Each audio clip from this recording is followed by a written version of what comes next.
देखो सुषमा कहां जीजा दुनिया लिया के जाते मैं हमरा जाए के मन क्यों करत तू तार ना बुझाला तू ही ना मार हे नहीं आई देखो सुनो आबो का कहत रहो ना कि हमरा पकौड़ी खाए के मन करता तो देखत रहो ना प्याज बोरे में एकदम हरियर हां त पिया देवे काम का घा भैंस है का के घाटा कर नच के खाए में कि बेसन रही आलू रही गैस रही तेल रही तबे छनाई पकौड़ी तो घरे में छनाई की एजे छनाई हां त लहसुन ले के का करम हम तू एमे छान धल जा दोनों जने मिल के एमे लपटल जी घुलटल जी नहीं लेटल जी रवे जाई छक्का खेले हमरा नहीं खेले के देखो अजीजा जी देखे हमरा बड़ी ऊख खाए के मन करत हम जात न्यू खाए रहो जाई लहसुन जाके तोड़ी हाय उखिया में हां का करे जेबू जात न्यू को तोड़े के खाए में चिबाई हुआई ना खेले जेबू हुआई खेले ना हुआई ना खेले जेबू तो देखो पकौड़ी तले हम प्याज का बारी ना प्याज का बारी हम एकदम मस्त पकौड़ी छन नहीं है ठीक ना ठीक बा एकदम ठीक बा तो जा देखी हां संभाल के ठीक बा कुछ काटे बा गड़ जी तो फिर दिक्कत हो जाई चलो तो प्याज हम कबार दी आबो अनुज भैया हां देखो हई हे अपन उख बा जानलो तोरे उख बना हां हमरे उख बड़ा भेजा सुनो तो भूल तक हां लपड़े हो बढ़िया लागल बना बहुत बढ़िया लागल बा एक बेर काटा गइल हां ई दूसर का बेर जमाता ना ठीक बा उख तो बहुत बढ़िया बा बढ़िया उख बना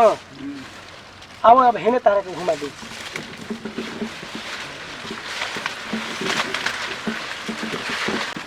आओ देखो वो तो पहले बाऊ बढ़िया बा ना बहुत लागल बा बहुत बढ़िया लेके लागल बा आओ तारे के ये तो भे लग नहीं के हो ना अभी तो कौन तारा के तो हलमो तो कोनो ना कौन सी फेकले बा उखिए ना हाय वाले तोरा करना ए मर गई क्यों ई का करत हो अरे ई का करत हमारा के ना बड़ी भूख लग रहे थे वो खाए के मन करते है सूखे तोड़े खाते आ गेलो नी अभी लौका तक बचना बा तू तू करू ऐसे ही बताओ कि पहले हे जे तू अकेले का करे बड़ो हम अकेले कुछ नहीं की करे हमारे साथ में जीजा जो काई हम लहसुनिया के खेत में बड़न हां तब का तार जीजो इस बड़न ना हमार जीजा ने खाना ये नु भैया ये और दे लागत तक होनी की काम हो जाएगी जोगा लगाई का लगाओ का हो जोगा लगा बढ़िया जोगाड़ लगाओ बतियाओ ए सुना ना छोड़ का बड़ा बोला ना सीधे सुना जाए खिसिया मत ए अनुज भैया तन से तू होनी जा ना हां जाते न तले मुंह घुमा तनी हां तू घूम जोगाड़ लगाओ हां घूम हम बता कहता लगाओ मुंह के घूम नहीं ए सुना ना का खिसिया मत का कीजिए हम लागत ना कि भगवान जी नो तारे के हमारे खातिर के हे जा अकेले भेजे ले बन ठीक ना हां तारे खाते हमरे घर भेजल बड़न चलो सुनो तू ना हम जोन कहत तोन कर ना तारा कि ये तना ऊंचू भाई ये तना ऊंचू भाई ना कि कदम हम कहत नहीं कि तू सच में वो खाई देबो हां अच्छा चलो तू ठीक खाली हमरा सब सच्चा प्यार कर देखो अभी तक ले हमारा ना हम प्यार हुआ ना कर सकना दादा प्यार के बाद में जान जी हमार जीजा जी ना तो हमार गर्दन काट दी हम ये तो तार जीजा जी जन है तुम ना के प्यार मतलब नहीं करत के से बताओ तो केहू आज के डेट में तेरे बा बिना प्यार कोइले नहीं कोई नहीं खेले आ शादियो शुदा हमने की तू सोचो कि शादी शुदा बन देख लो बनी लागत नहीं शादी शुदा नियर ना लागत तो नहीं खा उसन वक्त आई तो मैंने बियाह हो कर ले वैसन बात नहीं खे अच्छा ठीक है अभी तक ले केहू ले प्यार नहीं खुलो कइले बड़ू ना हमने की कोई से प्यार कोइले सही में ना देखो ना हमरा बड़ी ऊख खाए के मन कर अरे यार तो सुनो ना तू चुरा है जे पहले काची बैठ ना हम बैठो उठा पानी बाटे नीचे तनी है जे तन के साथ बैठ है तरे काची होते बोलो ई मत अब मैंने प्यार ना करलू का से मरे ले करे ना लेकिन अभी फर्स्ट टाइम में तना थोड़े ना प्यार करे जाला अच्छा फर्स्ट टाइम भाई से ना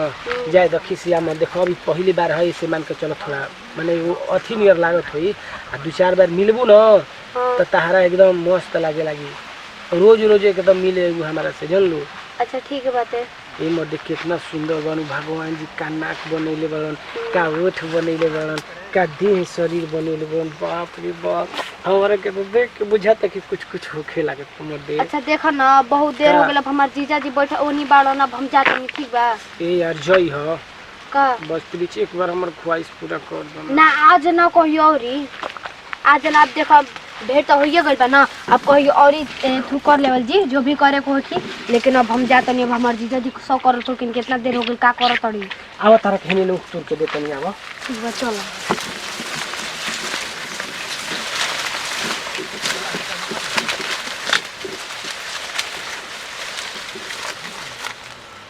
आओ ना आते ये मुझे के बड़ा हम सोचत तनी कि अचानक कैसे हमनी के प्यार हो गइल ना ये सुनो बहुत गर्मी होखे लागल। सुनो सुनो सुनो का बोलो?